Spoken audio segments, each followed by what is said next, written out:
Okay, here we have a superstructure with increased strength of any material. That includes metals, uh, any kind of metals. They'll just make them stronger. And here's my concept, invention theory, the way it works. Let's say this material is any kind of metal. Let's pretend it's steel. We know the tensile strength of steel, and they come in different tensile strengths. Let's say it's average strength, right? Well, if the steel spins and centrifugal force, it adds g forces to the steel. As far as the atoms and molecular structure of the steel, as a whole, the material becomes heavier.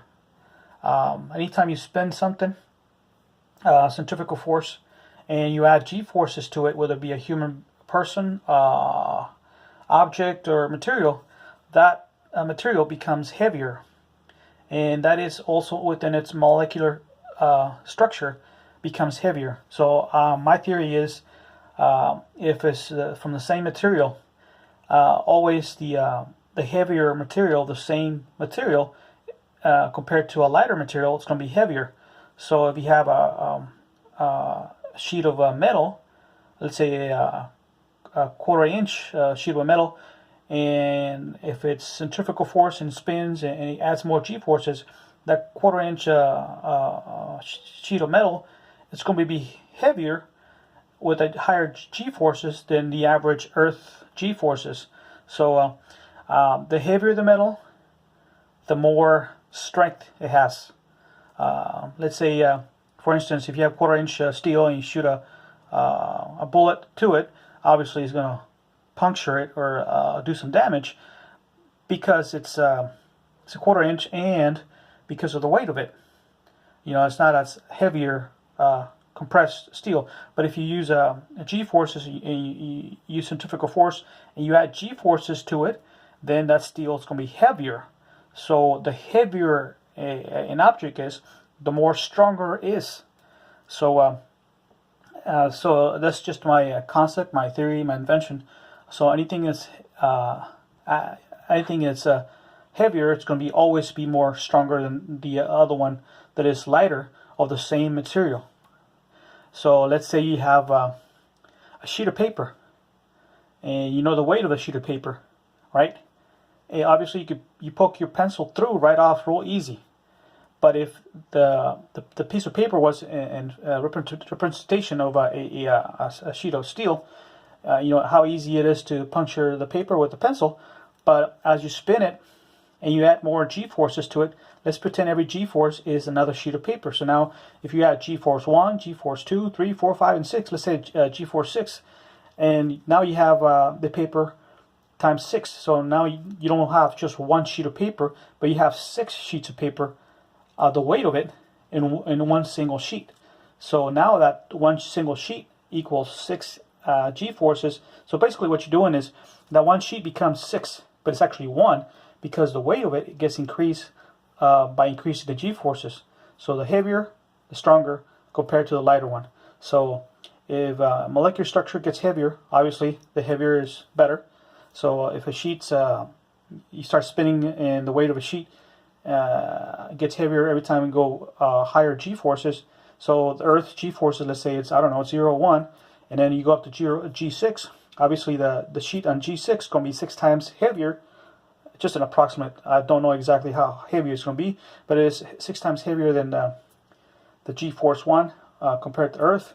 So obviously it's going to be stronger and more durable for impact. So if you have a bullet going through a quarter-inch of a regular steel, standing steel, which is Earth's gravity, but if you spin the steel and centrifugal force like this, then that steel is going to, in its structure, is going to be heavier. So the heavier you making that bullet go through, not just a quarter-inch steel, but now that the steel itself is heavier than normal steel. So like I said, the heavier, the stronger the steel is. As a comparison, so as it spins, this steel becomes stronger, even though the thickness will not change. but the weight will change by every g-force you add to the spinning of centrifugal force. So the steel will become heavier and heavier.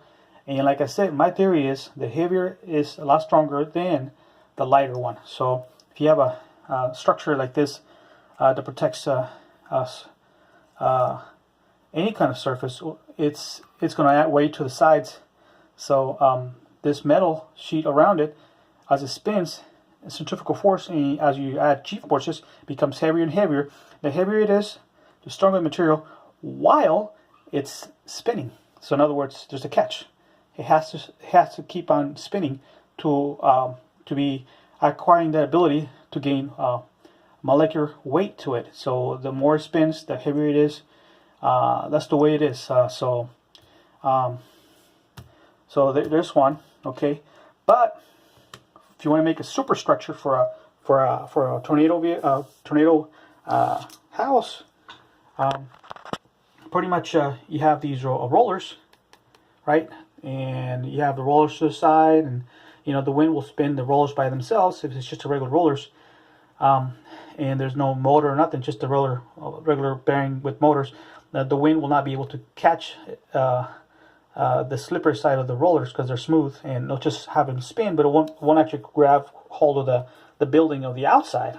Now, if you left the window open, maybe from the inside it might be destroyed, but if it's from the outside, the wind won't actually grab hold of the wall, because it'll just make it spin. It's like grabbing something, but you can't grab it.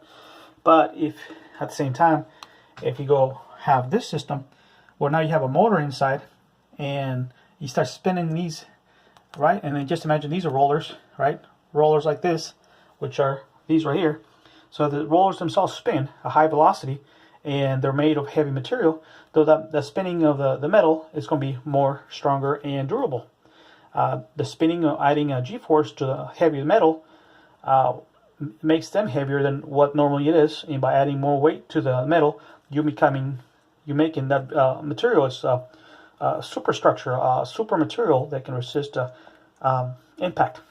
And so basically what you're doing is making that 1/4 inch steel, and every time you add g-forces, who knows, maybe you're even though it's just a 1/4, it's going to be, the weight of it's be like maybe 1 inch or 2 inch of the weight of a 1/4 inch, but it's actually a 1/4, but it just, the weight of it is like maybe 1 inch or more. In other words, you're adding more weight as if it was more than a 1/4 inch, as if it was just a single sheet, like a multiple sheets, but it's still one sheet, but the weight of it equals that. So you make a structure, a tank, a aircraft, a building. So this concept technology makes a superstructure, whether it be a building, a tank, aircraft, even in anything that involves spinning, even in space. The spinning action makes the material heavier and makes that metal structure add weight to it by increasing g-forces and making the material a super material with super strength. So you're making that material stronger than what normally is. And back to my invention concept of making any kind of material of its weight heavier than what it is by spinning.